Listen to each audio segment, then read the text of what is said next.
नमस्कार, आप देख रहे हैं एवन उत्तराखंड और मैं हूं आपके साथ भारती उत्कर्ष जैन। बुलेटिन की शुरुआत करेंगे इस वक्त की हेडलाइंस के साथ। देश भर में धनतेरस की धूम, उत्तराखंड सीएम धामी ने दी देशवासियों को धनतेरस की बधाई। कहा, भगवान से आप सभी के जीवन में सुख समृद्धि व खुशहाली के लिए करता हूं कामना।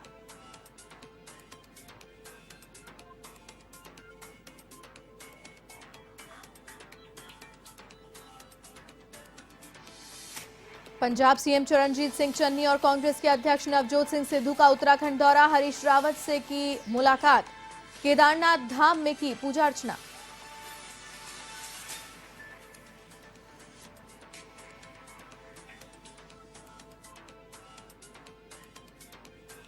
हल्द्वानी के कालाडूंगी रोड पर हाईवे लाइटों का उद्घाटन, मंत्री बंशीधर भगत और मेयर जोगिंद्रपाल सिंह रौतेला ने दी सौगात। कहा, क्षेत्र को करेंगे आदर्श विधानसभा के रूप में स्थापित।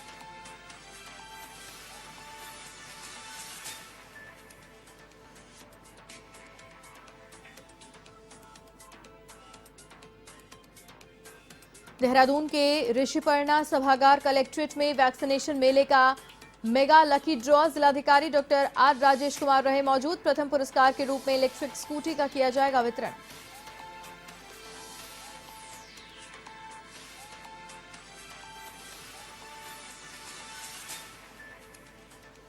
देवस्थानम बोर्ड के तीर्थ पुरोहितों का आंदोलन तेज, तो कांग्रेस ने भाजपा सरकार पर साधा निशाना। कहा, बोर्ड का एक्ट बनाकर आस्था को ठेस पहुंचाने का किया है कार्य।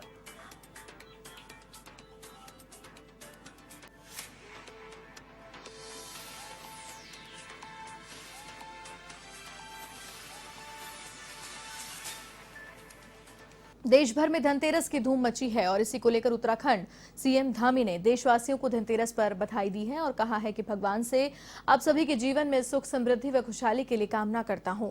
आपको बता दें कि इस दिन माता लक्ष्मी, धन के देवता कुबेर और भगवान धनवंतरी की पूजा का विधान है। धनतेरस के दिन सोने चांदी के आभूषण, वाहन खरीदने और किसी प्रॉपर्टी या फिर प्लॉट में निवेश करना बेहद ही शुभ माना जाता है। इस दिन लोग झाड़ू, बर्तन से लेकर लगभग सभी चीजों की शॉपिंग करते हैं।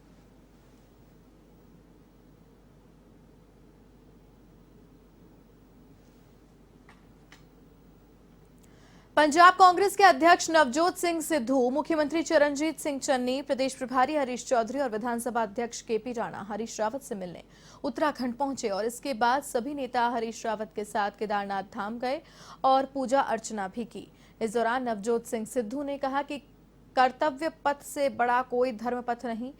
धर्म गरीबों का पेट भर रहा है, खुशियां फैला रहा है, ये महादेव का संदेश है, इसलिए मैं यहाँ आशीर्वाद लेने के लिए आया हूँ।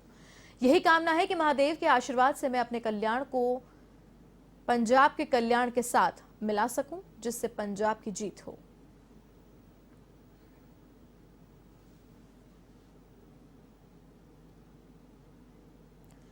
हल्द्वानी के कालाडूंगी रोड पर हाईवे लाइटों का उद्घाटन मंत्री बंशीधर भगत और मेयर जोगिंद्रपाल सिंह रौतेला ने किया।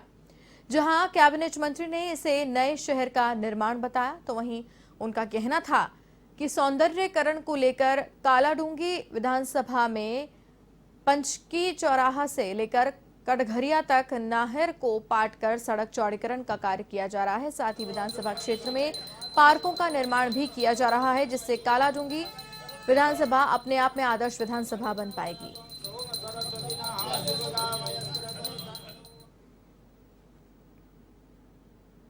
मेयर साहब की कृपा है, बहुत परिश्रमी है। उन्होंने बहुत पूरे क्षेत्र में लाइटों का एक जाल बिछा दिया है। आज हम स्ट्रीट लाइट की जो लगी हुई है, इसका उद्घाटन कर रहे हैं और मैं समझता हूँ कि इससे यहाँ की छटा देखने योग्य होगी और लोगों को बड़ी सुविधा होगी। दीपों के उत्सव दीपावली में आज माननीय शहरी विकास मंत्री श्रीमान बंशीधर भगत जी द्वारा इस लाइटों का उद्घाटन किया गया है। मैं उनका बहुत बहुत आभार व्यक्त करता हूं और सदैव उनका आशीर्वाद मेरे साथ रहा है और इसके अलावा समय समय पे मुझे वो चेताते भी रहते हैं, निर्देश भी देते रहते हैं कि जल्दी इन क्षेत्रों में डोर टू डोर कलेक्शन और सफाई कर्मी भी आप दीजिए। कहीं कोई धन की कमी आएगी तो वो भी मैं पूरा करूँगा। और साथ ही सीवरेज की, ड्रेनेज का भी एक बहुत बड़ा प्लान इन क्षेत्रों का हम लोगों ने भेज दिया है। राजधानी देहरादून के ऋषिपर्णा सभागार कलेक्ट्रेट में जिलाधिकारी डॉक्टर आर राजेश कुमार की उपस्थिति में कोविड वैक्सीनेशन मेले का मेगा लकी ड्रॉ निकाला गया और इस मेगा ड्रॉ में कोविड के दूसरा डोज लेने वालों का नाम निकाला गया। साथ ही करीब 83,000 पर्चियों से अलग अलग कैटेगरी में लकी ड्रॉ निकाला गया, जिसमें प्रथम पुरस्कार के रूप में इलेक्ट्रिक स्कूटी रखी गई। साथ ही कई और आकर्षक इनाम रखे गए।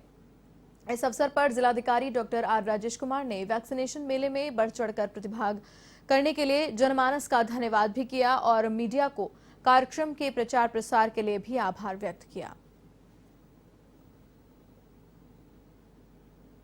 50% के आसपास था, तो अभी ये 57% हमारा पहुंच गया है।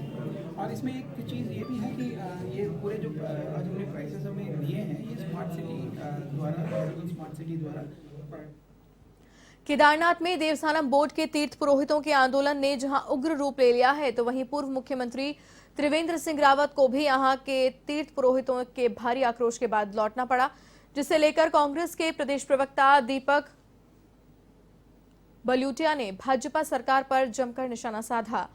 उनका कहना था कि देवस्थानम बोर्ड के तीर्थ पुरोहिता का आंदोलन अपने हकों को लेकर है और पूर्व में मुख्यमंत्री रहते हुए त्रिवेंद्र सिंह रावत सरकार ने देवस्थानम बोर्ड का एक्ट बनाकर आस्था को ठेस पहुंचाने का कार्य किया है।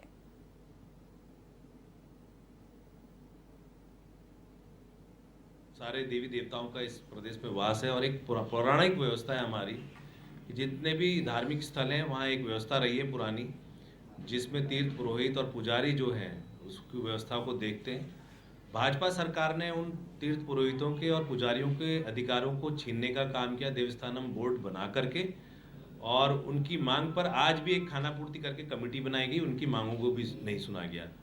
तो निश्चित तौर पे इनको उनका विरोध झेलना पड़ेगा और उन्होंने जो जिस तरह से पूर्व मुख्यमंत्री जी को आज भगाया है, तो आने वाले समय में जिस तरह से भाजपा ने जनता को भी गुमराह किया है, अच्छे दिन की बात कह के, महंगाई कम करने की बात कह के आज उन्होंने जनता को भी गुमराह किया। और आप देखिएगा 2022 में जनता भी इसी तरह इनको दौड़ा दौड़ा के भगाएगी और पूर्ण बहुमत से कांग्रेस की सरकार उत्तराखंड में बनेगी चमत्कारी आंकड़ों के साथ। खबर उत्तराखंड के अल्मोड़ा से है, जहां सल्ट विधायक महेश जीना ने भिकियासैंण मरचूला रामनगर मोटर मार्ग पर बाड़ीकोट में बन रहे पुल का निरीक्षण किया। इस दौरान विधायक महेश जीना ने पुल निर्माण के कार्यों की जानकारी ली, साथ ही ठेकेदार को पुल की गुणवत्ता अच्छी करने और कार्यों को जल्द पूरा करने के निर्देश भी दिए। दीपावली पर हादसों की आशंका को देखते हुए उत्तराखंड के देहरादून में स्वास्थ्य विभाग ने कमर कस ली है। देहरादून सीएमओ डॉक्टर मनोज उप्रेती के मुताबिक कोरोनेशन अस्पताल में 20 बर्निंग बेड की व्यवस्था की गई, ताकि पटाखों से अगर कोई हादसा हो या किसी के साथ आग से जलने की कोई अनहोनी हो तो उसे तुरंत भर्ती किया जा सके। दीपावली का त्यौहार बहुत नज़दीक है और सब लोग काफ़ी उल्लास से भरे हुए हैं, क्योंकि पिछला वर्ष कोविड की वजह से खराब हुआ है, तो इसमें पटाखों की वजह से जलने की दुर्घटनाएँ जो हैं काफ़ी होती हैं, तो देखा जाता है। तो इसमें हमने ये किया है कि जो हमारा जिला चिकित्सालय है और जो हमारे जितने सब हॉस्पिटल्स और हमारे छोटे हॉस्पिटल्स होती हैं, वहाँ सब हमने इंस्ट्रक्शन दिए हैं कि दीपावली पर इमरजेंसी पर विशेष ध्यान दें। और वहाँ पर जैसे कि जिला अस्पताल है, वहाँ पर जो हमारी बर्न यूनिट है उसको हमने तैयार रहने के लिए कहा है। और बाकी जो सर्जन और जो हड्डी वाले डॉक्टर हैं, ऑर्थोपेडिक सर्जन, ये टीम भी वहाँ पर। चमोली के तोलमा गांव में 500 साल पुराना देवदार का वृक्ष पर किसी अज्ञात व्यक्ति द्वारा आग लगाने से पेड़ टूट गया। आपको बता दें कि इस पेड़ की धार्मिक मान्यता भी रही है। यहां पर गांव के भूमियाल देवता का मंदिर है। मामलों को लेकर ग्रामीणों का कहना है कि पेड़ को बचाने के लिए काफी प्रयास किया गया, लेकिन बचा नहीं पाए।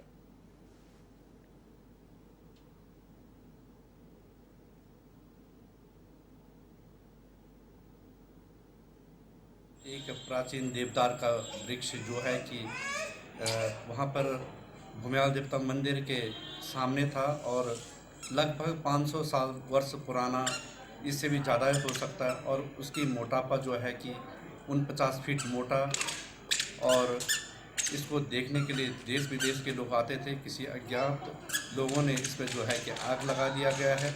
आग लगाने की पूरी कोशिश गांव वालों ने किया, मगर उसमें तेल की इतनी ज़्यादा धार थी कि उस पर कंट्रोल नहीं हो पाया है। चमोली जिले के कर्णप्रयाग ब्लॉक की जय कैंडी बंसोली मैखुरा मोटर मार्ग के डामरीकरण की मांग को लेकर ग्रामीण सड़कों पर उतरे और जयकड़ी के पास आमरण अनशन शुरू किया। ग्रामीणों का कहना है कि पिछले 20 वर्षों से सड़क निर्माण हुआ, लेकिन इससे अच्छा होता कि निर्माण ही नहीं होता। सड़क की स्थिति पैदल चलने लायक भी नहीं है, तो इस पर वाहन कैसे चल पाएंगे। अभी तक इस सड़क पे चलने लायक नहीं है, पैदल रास्ता लायक नहीं है। तो वाहन के लिए तो बहुत ही मुश्किल है। जो लोग जा भी रहे हैं वो जान जोखिम में डाल के जा रहे हैं, जिसकी कि अगर कोई घटना होती है, जो दुर्घटना होती है, उसकी संपूर्ण जवाबदारी सरकार की होगी। कहने को तो सरकार कह रही है हमारी डबल इंजन की सरकार है, पर ये कहीं पर दिख नहीं रही डबल इंजन की। केवल कागजों में डबल इंजन की सरकार है। ये केवल क्षेत्रीय जनता को बेवकूफ समझ रही है, केवल वोट लेने तक ही सीमित है डबल इंजन की सरकार। जिस प्रकार से 20 साल जयकंडी बरसोली ग्वाड़ कांडा मैखुरा रोड को हो गया है, जिस प्रकार से लोक निर्माण विभाग ने इस रोड पर 3 करोड़ से अधिक का पैसा इस रोड पर खर्च हो चुका है, और मैं समझता हूं जिस प्रकार से इस रोड पर इतना पैसा खर्च हो चुका है उस हिसाब से इस रोड पर काम नहीं है। मैंने जिला का अधिकारी महोदय से निवेदन किया कि महोदय इस रोड की मजिस्ट्रेट जांच होनी चाहिए। जिलाधिकारी महोदय द्वारा मुझे आश्वासन दिया गया हम इस रोड का संयुक्त निरीक्षण कराएंगे। अभी तक महोदय इस रोड का कोई भी संयुक्त निरीक्षण नहीं किया गया। मुझे लगता है कहीं ना कहीं प्रशासन और लोक निर्माण विभाग की मिली भगती से इस रोड के ये हाल हो रखे हैं। और इसी के साथ इस बुलेटिन में फिलहाल के लिए इतना ही। देश और दुनिया की तमाम बड़ी खबरों के लिए आप देखते रहिए वन टीवी। नमस्कार।